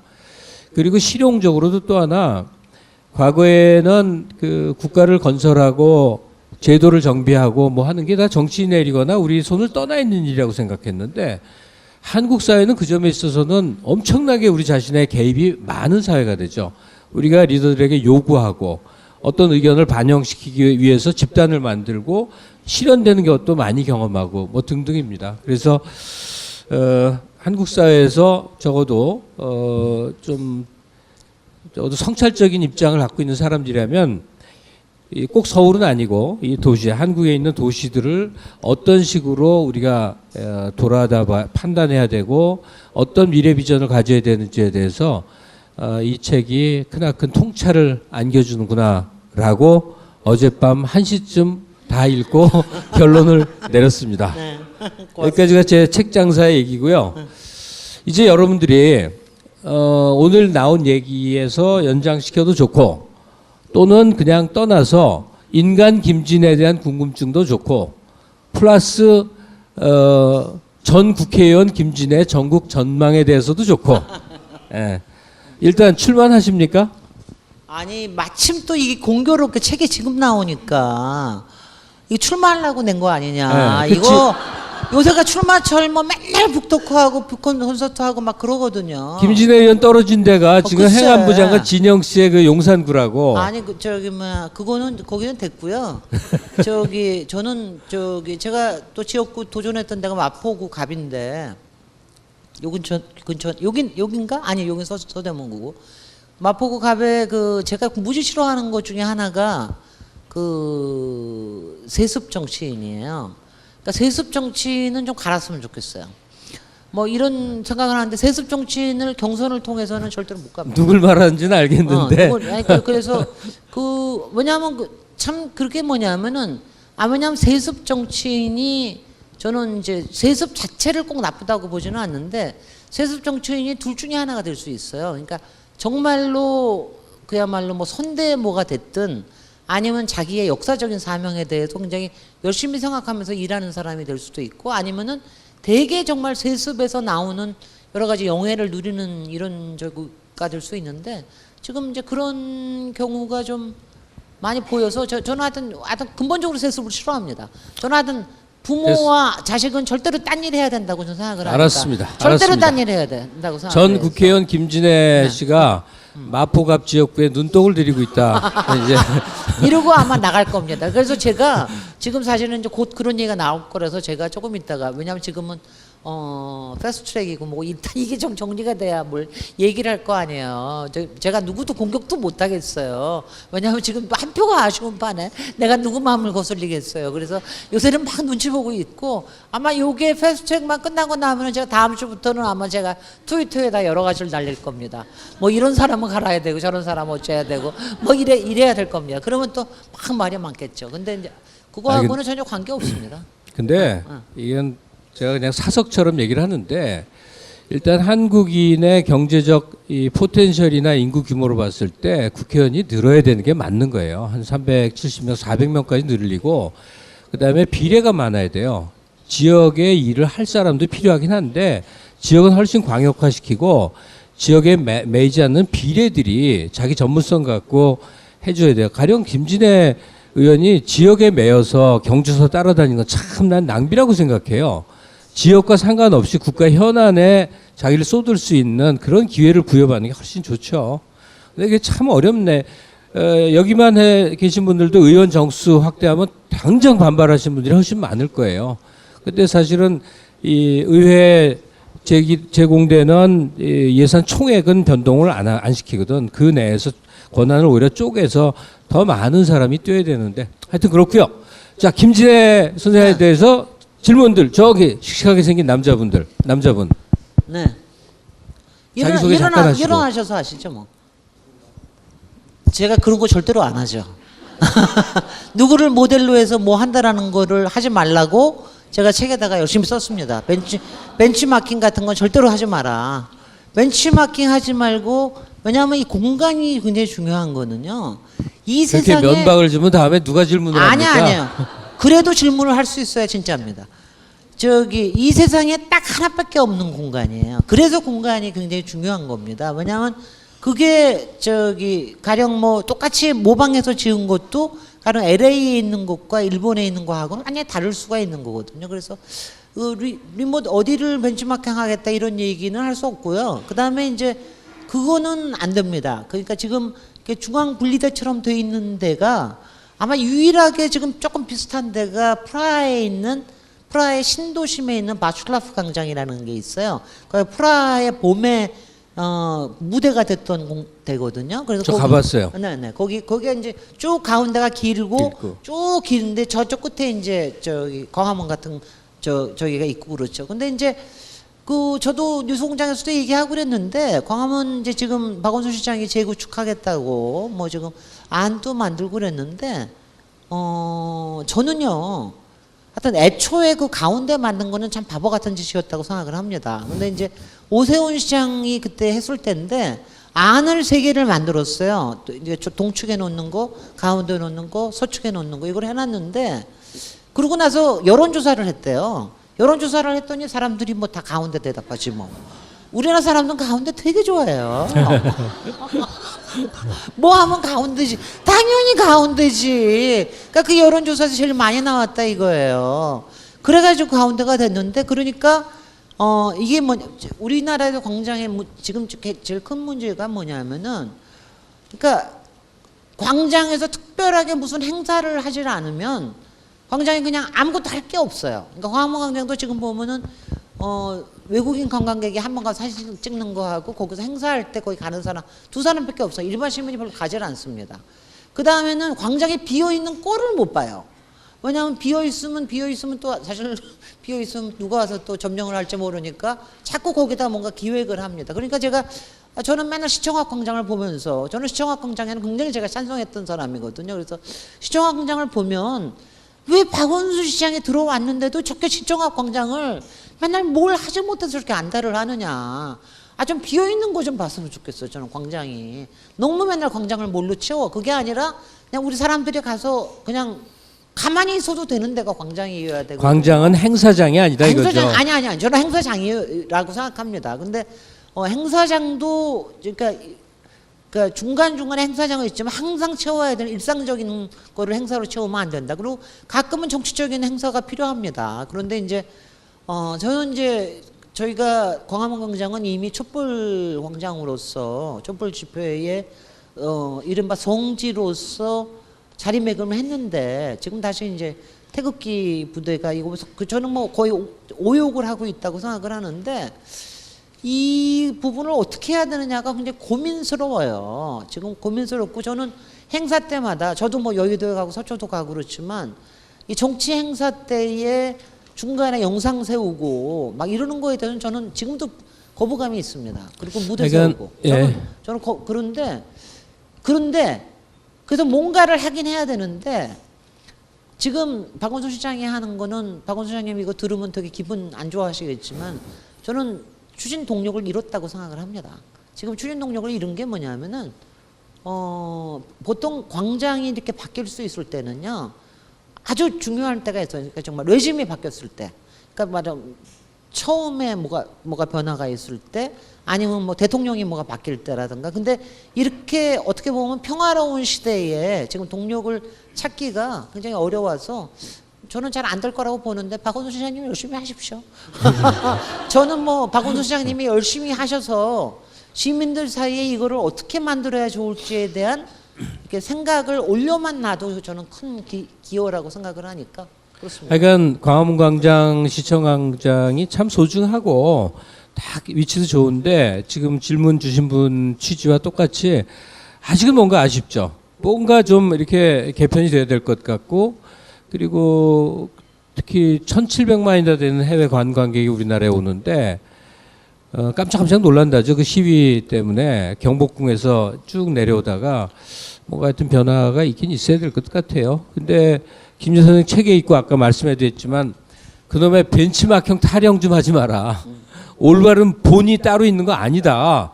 여기 환경에서 그냥 생각해서 잘 만들면 된다. 적극 동의하는 바입니다. 그리고 다른 분에게 또 기회를 드려야죠. 제가 뉴스공장에서는 제가 언뜻 냈는데 만약 제가 다음 시장이나 아니면 그 다음 대통령에 저기를 했을 때는 저는 여의도 광장하고 여의도 광장화를 다시 좀 생각을 하고 저 광화문 광장하고 같이 엮어서 생각을 했으면 좋겠다는 생각을 제가 뉴스공장에서 얘기했습니다. 좀 이제는 우리가 크게 생각을 할 때가 됐어요. 여의도 이 공원 정도로 우리가 만족할 수 있는 우리의 에너지가 아니라는 생각을 합니다. 그리고 최근에 지금 일일이 다 말 못하시는 거거든. 광장이란 걸 자꾸 거대한 광장만 생각하는데 길과 길이 마주치는 곳에 그리 크지 않은 데들도 다 광장 역할이 있다는 거죠. 그런 데들을 다 활성화하는 게 곳곳에 필요하다는 말씀인데 생각해 보면 그런 거는 도처에 있죠, 사실. 자, 그다음 분 질문. 예.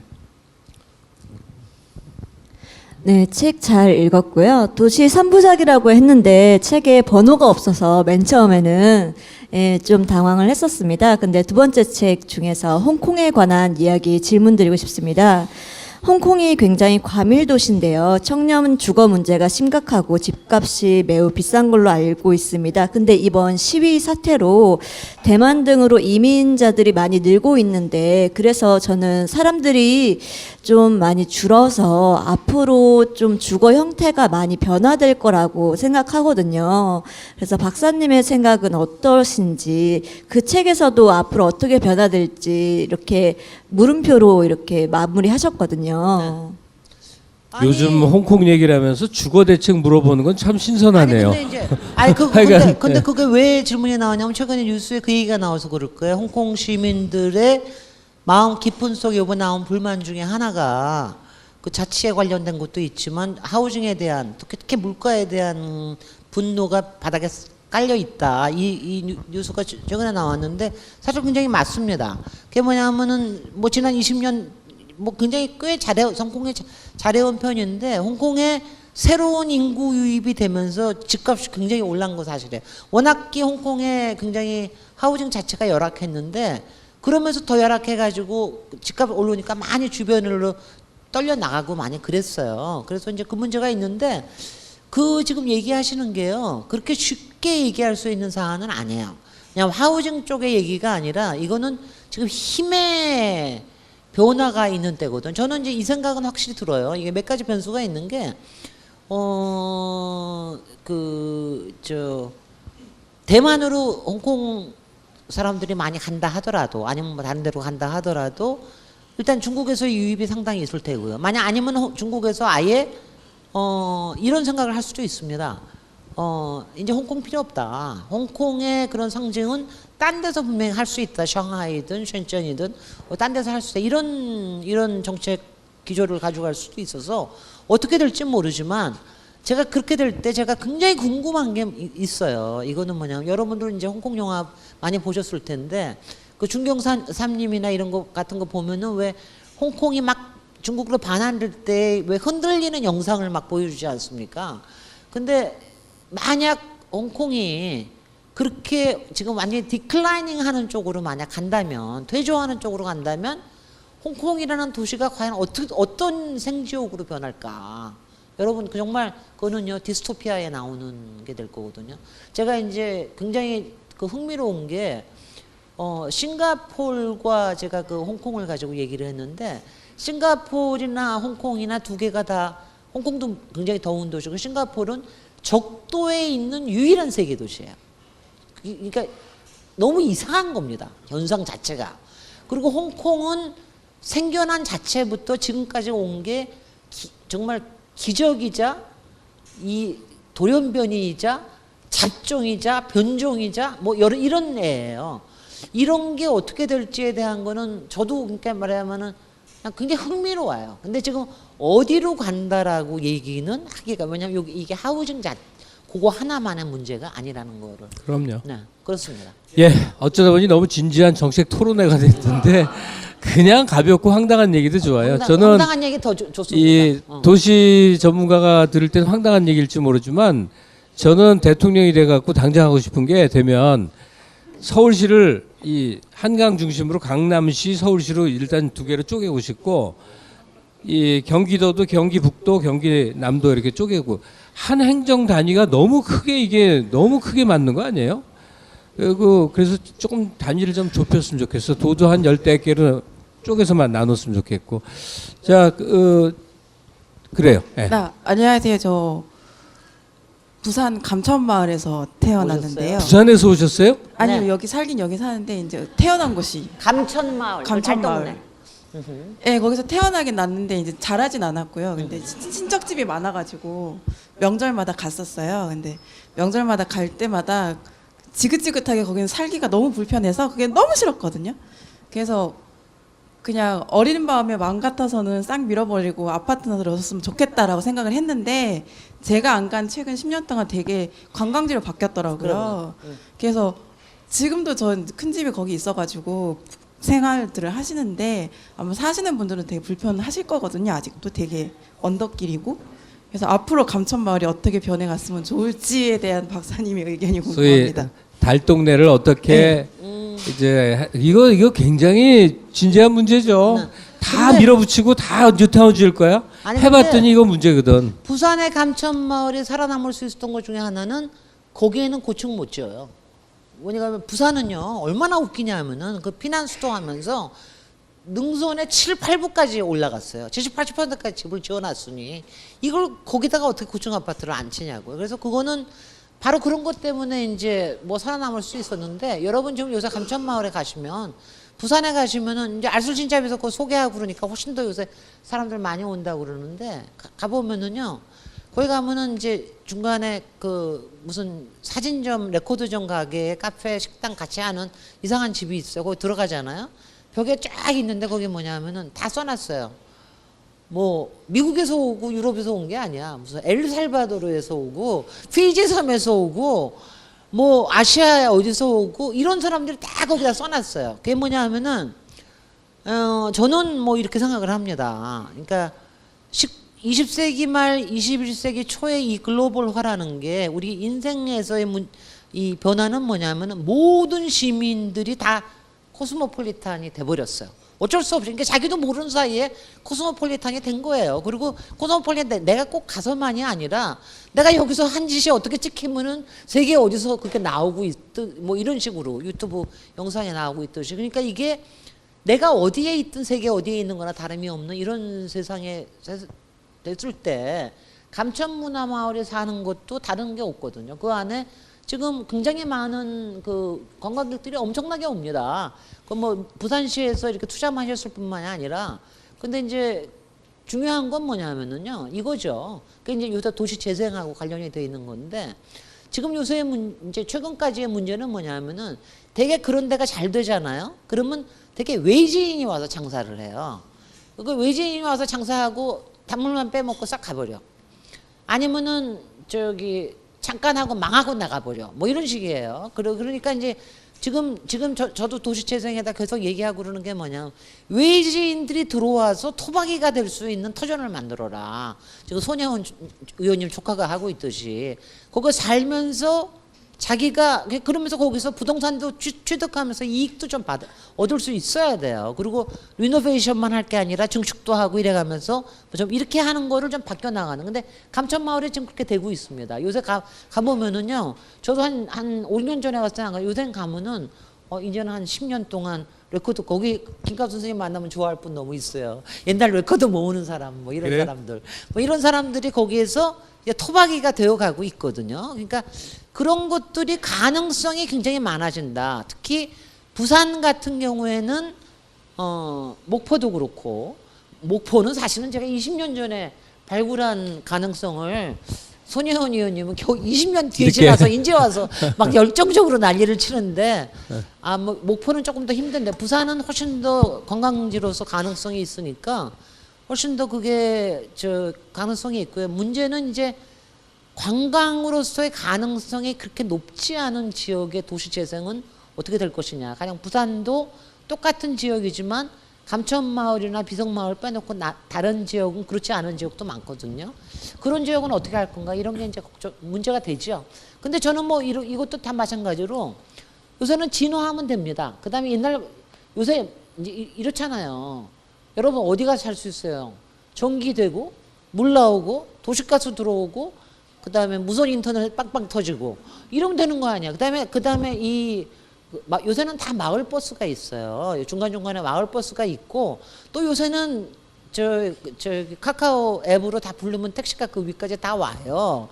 그러니까 이제 예전하고는 훨씬 다릅니다. 사는 생활. 제가 맨 처음에 감천마을을 봤던 거는 한 벌써 30년 전인데 그때는 기억나세요? 그 위에 단층집에 물탱크가 다 동그란 물탱크가 쫙 있었어요. 그게 기가 막힌 풍경이었었거든요. 근데 지금은 많이 바뀌어서 2, 3층으로 바뀌고 그러는데 그렇게 바뀌어 나갈 거라고 저는 생각을 합니다.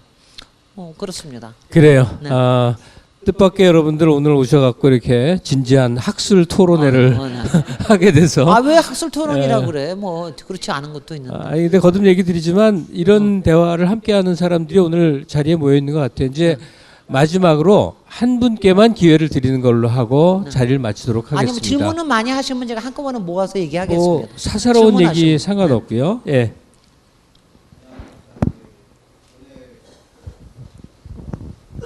예, 오늘 우선 TV로만 뵙던 분 만나게 돼서 영광이고요.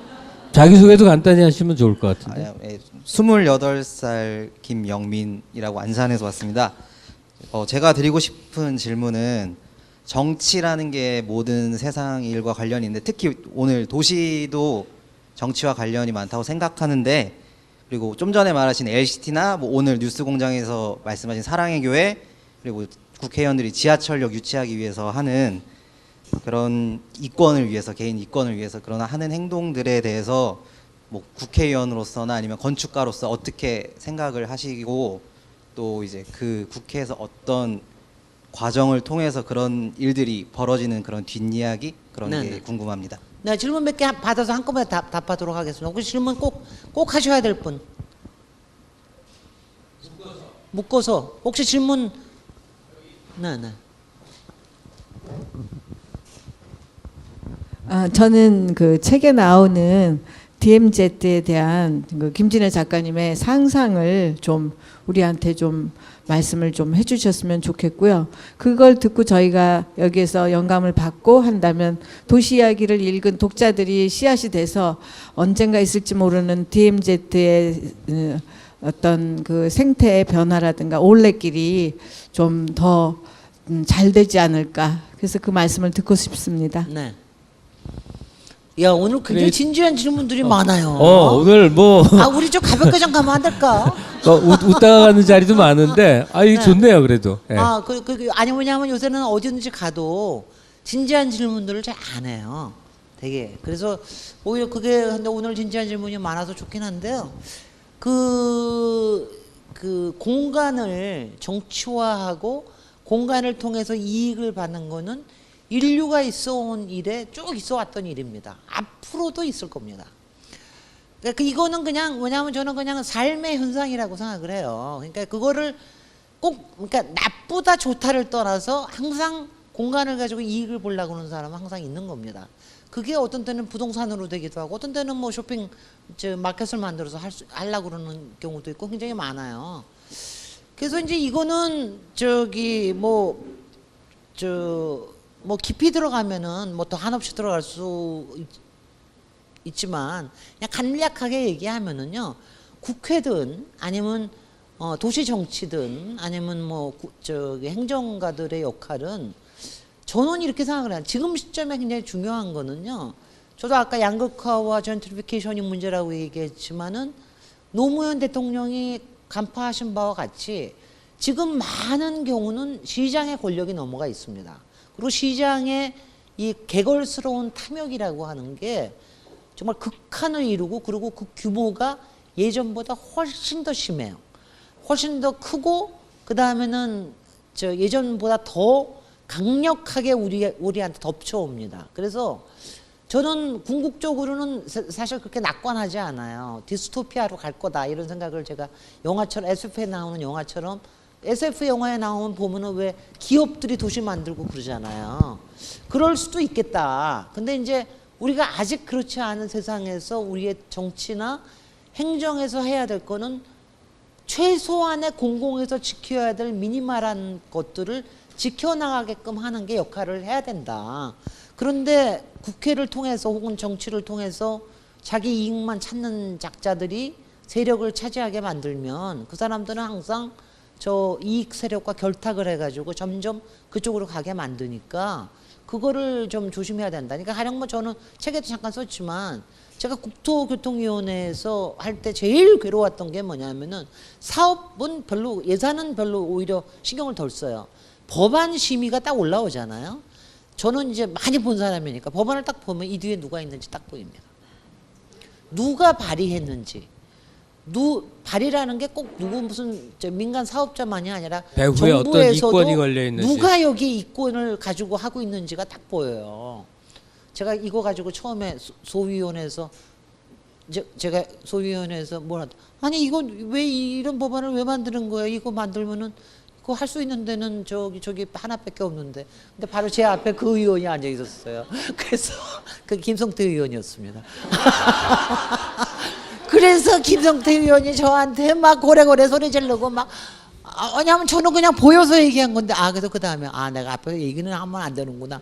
뭐 하여튼 그런 것들이 세고 셌습니다. 그리고 그런 LCT 것들은 계속 무리하게 그런 것들은 되게 한 건 누구예요? 그런 것들은 그건 부산시예요. 기본적으로 부산시고 부산시에서 청와대 정치권하고 또 국회의원하고 연결해가지고 뒤를 봐준 거고. 근데 이게 뭐냐면은 그런 것들은 일사천리로 통과가 돼요. 왜냐하면 앞에 나선 사람이 있으니까. 근데 공공성이 있는 것들은 참 관철되기가 어려운데 그거를 계속 좀 도와주셔야 되고요. 이게 뭐냐면 국회의원이 뭐 저도 그때 제가 유일하게 국회의원 하면서 제일 좋았던 거는 4대강 사업에는 뉴타운 출구법을 제가 만들 수 있었거든요. 뉴타운 출구법을 만든 거로 해서 저는 제가 국회의원 한 정말 모든 거를 다 했다라고 저는 생각을 할 정도로 제가 보람이 있었어요. 그러니까 그런 사람들 그렇게 지원을 해주셔야 되고요. 그 다음에 이제 DMZ나 뭐 이런 것들 이게 이제 문제가 뭐냐면은 DMZ는 이번에도 이제 문재인 대통령이 세계 기구에 여기 유치하자 뭐 이런 얘기를 하시고 그랬는데 이제 제가 DMZ에서 얘기하고 싶은 거는 이거였습니다. 그러니까 뭐 DMZ를 뭐만 있다 하면 우리는 공원을 만들자고 그러는데 하여튼 우리나라 사람들이 공원 컴플렉스도 심해요. 공원은 선한 거라고 생각을 하는 것 같아. 근데 공원이 아니라 머리 생각을 숲으로 바꿔라. 그러니까 숲으로 바꿔야 자연으로 바꿔야 된다. 그러니까 공원이라는 건 원래부터 공원이라는 거는 그 프랑스에서부터 출발을 해가지고 그 왕궁 개방하면서 만든 게 공원이거든요. 그건 뭐냐면은 그동안의 기득권을 내놓으면 사람들한테 내준 거예요. 그러니까 사람들 위주로 만든 게 공원인데 제발 사람들 위주로 생각하지 말자. DMZ에서는 저는 뭐 제가 그 하여튼 저기 북한에는 부동산이라는 말이 좀 없으면 좋겠고 DMZ에는 공원이라는 말이 좀 없으면 좋겠다. 그래서 그러니까 그거를 일단 숲이라는 거하고 자연이라는 거로 생각을 하고 생태라는 거로 생각을 하면은 생각할 수 있는 범위는 굉장히 많이 달라진다. 왜냐하면 지금 DMZ 딱 저기 하면은요, 뭐 김정은 위원장 머릿속에도 있을걸요? 이거 어떻게 해가지고 부동산 어떻게 해가지고 뭐 어떻게 해먹을 이럴 생각만 김정은 위원장 머릿속에 있을지 모르겠는데 그렇지 않게 만들 수 있는 거를 좀 했으면 좋겠다. 그런 점에서 그 전에라도 많이 지금도 이제 많이 많이 이제 이렇게 많이 걷는 거 많이 하지 않습니까? 탐방도 많이 해야 되고요. 그다음에 제가 이제 맨날 얘기하는 게 하나도 좀 없애지 마라. 제발 좀. 거기 철망도 없애지 말고 왜 얼마 전에 거기 초소 없앴다고 막 자랑해 쌌던데 난 그런 것도 좀 안 없애면 좋겠어요. 왜냐하면은 여러분 나중에 보시면은요 조그만 거 하나하나가 다 스토리가 됩니다. 초소가 남아 있으면 그 초소에 무슨 일이 있었던 거는 나중에는 다 역사가 돼가지고 그게 우리가 세계에 제공할 수 있는 엄청난 스토리가 되거든요. 그래서 좀 없앴다고 자랑 좀 하지 좀 마라. 막 근데 자꾸 약적에서 없어서 죽겠어요. 그러니까 하나도 없었죠. 못 하나, 지뢰 하나, 뭐 하나, 뭐 이런 건 다 해야 되겠죠. 이런 거. 그리고 여러분이 DMZ 생각하면은 굉장히 환상으로 생각하세요. 여러분도 가면은 막 정글이 우거지고 막 이러는 거 생각하셨잖아. 전혀 아니거든요. 되게 야생 그냥 덤불식의 숲이 많아요. 그리고 우리는 특히 좋은 게 뭐냐면은 동해안 쪽하고 이 서해안 쪽이 이 습지로 돼 있어가지고 또 굉장히 이게 특이한 점이 많아서 이거를 좀 잘 살려서 정말 세계 자연 유산이 될 수 있을 정도의 그래서 제가 뭐 이런 것까지도 하죠. 길을 내더라도 최소한으로 내자. 그 다음에 이런 생각을 하셔야 돼요. 길을 내더라도 여기서는 다 같이 20km, 고속도로를 내더라도 다 같이 20km로 가는 거야. 이런 거를 생각해낼 수 있는 상상력을 좀 발휘를 해보자. 뭐 이런 생각을 했습니다. 그리고 빨리 하지 말자. 뭐 이런 생각은 많이 했고요. 여기까지만 하죠. 네. 이 책을 무엇보다 학교 선생님들이 많이 읽었으면 좋겠다는 생각을 했었어요. 학생들에게 야 우리 도시를 이렇게 갖고 가야 되지 않겠냐는 관점을 줄 수 있어서 또는 부모인 입장일 때 자녀들에게 이 얘기로 하니까 오히려 더 좀 앙상해진 느낌이 들어요. 워낙 필력 있는 분의 글이어서 저도 이렇게 여러 군데 줄도 치고 뭐 접어놓기도 하고 그랬는데 그 중에 한 구절이에요. 당신의 마음속 공간은 어디인가? 마음속 공간을 간직하고 있는 사람은 풍요롭다. 우리를 풍요롭게 하는 게 마음속 공간이랍니다. 저는 이제 내년부터는 목포가 저를 풍요롭게 할 겁니다. 오늘 시간 마치고요. 김희대 선생님 작별해 드리겠습니다.